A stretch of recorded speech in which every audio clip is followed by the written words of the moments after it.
দীর্ঘদিনের চেষ্টার পর সাতক্ষীরায় সরকারি চিংড়ি চাষ প্রদর্শনী খামারে গলদার রেণু উৎপাদনে মিলেছে সফলতা।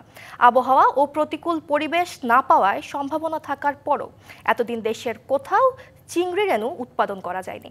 সঠিক সময় ও পানি মাটির মান রক্ষা করতে পারলেই বিপুল পরিমাণে রেণু উৎপাদন সম্ভব বলছেন বিশেষজ্ঞরা। দেশে 500 কোটি গলদা রেণুর চাহিদা থাকলেও বাংলাদেশের আবহাওয়া ও স্যালাইনিটি জনিত কারণে প্রযুক্তি ব্যবহার করেও আশানুরূপ ফল পাওয়া যায় না। ফলে শতকরা 95% রেণু চোরাচালানের মাধ্যমে ভারত থেকে সংগ্রহ করা হতো। যে কারণে সরকারি বেসরকারি পর্যায়ে উপকূলীয় অঞ্চলে পুকুরে গলদা চিংড়ির রেণু উৎপাদনের চেষ্টা চালানো হয়, কিন্তু আবহাওয়া ও জলবায়ুর সাথে খাপ খাওয়াতে না পারায় সেটিও সম্ভব হয় না।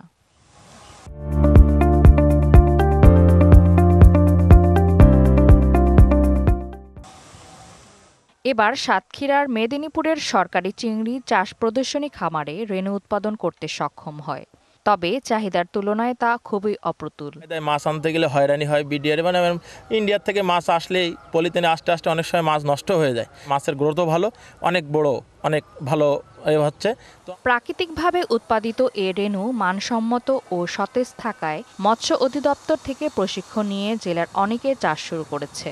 গলদার পোনা চাষ সম্পর্কে আমাদেরকে প্রশিক্ষণ দেওয়া হয়, সেখান থেকে আমরা উদ্বুদ্ধ হয়ে ইতিমধ্যে আমার ঘেরে পোনা ছেড়েছি এবং কাজ শুরু করেছি। আশা করি এটা থেকে অনেক লাভবান হবে, উপকৃত হবে। আবহাওয়া ও জলবায়ুর সাথে খাপ খাওয়াতে এই প্রযুক্তি সম্পর্কে অবগত হতে পারলে স্বল্প মূল্যে রেণু বাজারজাত করা সম্ভব বলে মনে করেন মৎস্য খামারিরা। একটু উষ্ণ আবহাওয়া চলে আসবে বাংলা ফাল্গুন চৈত্র বৈশাখ জ্যৈষ্ঠ মাসে, এই সময়টার মধ্যে, এবং কালবৈশাখী বা ভারী বৃষ্টিপাত হওয়ার আগেই এই সুযোগটা আমাদেরকে নিতে হবে। সাথে বাংলাদেশের চিংড়ি রপ্তানি কয়েক গুণ বৃদ্ধি করা সম্ভব। গলদা রেণু উৎপাদনে চাষিদের সব ধরনের সহায়তা করছে মৎস্য বিভাগ।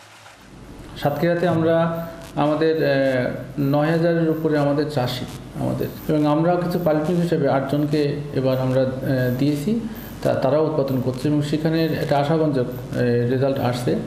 এটা হয়তো ক্রমশ বাড়বে। দেশে গলদা রেণুর চাহিদা রয়েছে প্রায় 500 কোটি, কিন্তু সাতক্ষীরা হ্যাচারি থেকে উৎপাদন হয় মাত্র 8 থেকে 10 কোটি। DBC news desk.